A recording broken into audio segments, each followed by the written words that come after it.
হ্যাঁ তো কোথায় যেন পড়া ছিল? আচ্ছা এখান থেকে পড়ো। প্রথম থেকে পড়ো।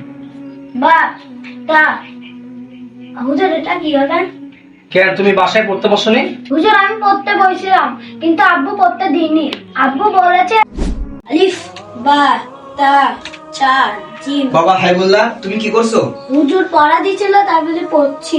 তোমাকে আমি এত টাকা দিয়ে লেখাপড়া শিখাচ্ছি, তুমি লেখাপড়া করা বাদ দিয়ে তুমি এই আরবি বললে হবে? তোমার বড় হয়ে ডাক্তার হতে হবে, ইঞ্জিনিয়ার হতে হবে, বড় অফিসার হতে হবে।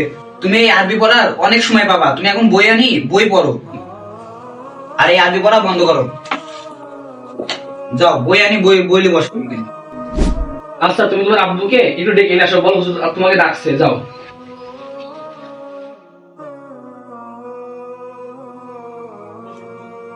হুজুর আসসালামু আলাইকুম। ওয়ালাইকুম আসসালাম। হুজুর আপনি বলে আমাকে ডাকছেন? হ্যাঁ ভাই, কথা ছিল আপনার সঙ্গে। জি বলেন।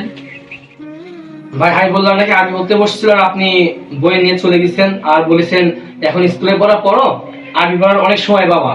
হ্যাঁ হুজুর, বইটা আমি বন্ধ করছিলাম, কারণ হাইবলাকে নতুন স্কুলে ভর্তি করছি তো।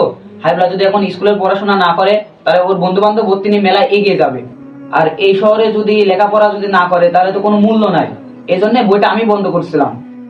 হ্যাঁ ভাই সবই ঠিক আছে, স্কুলে পড়া তো অবশ্যই পড়তে হবে, কিন্তু আরবি পড়া বাদ দিয়ে শুধু স্কুলে পড়া পড়লে কি হবে? কারণ আমি মনে করি আরবি পড়া সবার আগে ভাই। কারণ আপনি মনে করতেছেন কি আপনার ছেলে বড় হয়ে ডক্টর হবে, ইঞ্জিনিয়ার হবে, এই জন্য আপনার ছেলেকে আপনি স্কুলে পড়ার পিছনে বেশি তাগিদ দিচ্ছেন, কিন্তু আপনি কখনো কি এটা ভেবে দেখেছেন আপনার ছেলে তো আর 2 বছর পরে মারাও যেতে পারে, ও যে 10 বছর পর্যন্ত বাঁচবার কোনো গ্যারান্টি আছে? না হুজুর, মৃত্যু তো কোনো গ্যারান্টি নাই, কারণ মৃত্যু যখন যখন চলে আসতে পারে মানুষের জীবনে। হ্যাঁ ভাই, মৃত্যুটা যে কোনো সময় যে কারো জীবনে হঠাৎ করে চলে আসবে, আর এই জন্য আমাদেরকে এই আরবি পড়াটা বেশি তাগিদ দিতে হবে। কারণ মৃত্যুর পরে যখন আমাদের কবরে রেখে আসবে তখন আমাদের দুনিয়াবি কোনো বই এগুলো মানে দুনিয়ার পড়াশোনার কোনো কাজে আসবে না, বুঝলেন? দুনিয়াতে আপনার ছেলে ডক্টর হোক, ইঞ্জিনিয়ার হোক, যাই হোক না কেন, হ্যাঁ যখন সে মারা যাবে তখন তার দুনিয়ার যত সার্টিফিকেট আছে না সবগুলো বাতিল হয়ে যাবে, আর সেই সার্টিফিকেট গুলো দুনিয়ার কোনো মানুষ ব্যবহার করতে পারবে না। হ্যাঁ, তার ডক্টরের তারপরে তার ইঞ্জিনিয়ারের যে ডিগ্রি গুলো আছে না সেগুলো হচ্ছে দুনিয়া পর্যন্ত এবার শেষ, আর মৃত্যুর পরে কবরে তার হচ্ছে এই আরবি পড়াগুলো কাজে লাগবে। আমি একটু ওয়াশরুমে যাব। আচ্ছা ঠিক আছে। হুজুর সবই তো ঠিক আছে, যদি স্কুলে পড়া না পড়ে তাহলে তো পিছা যাবে।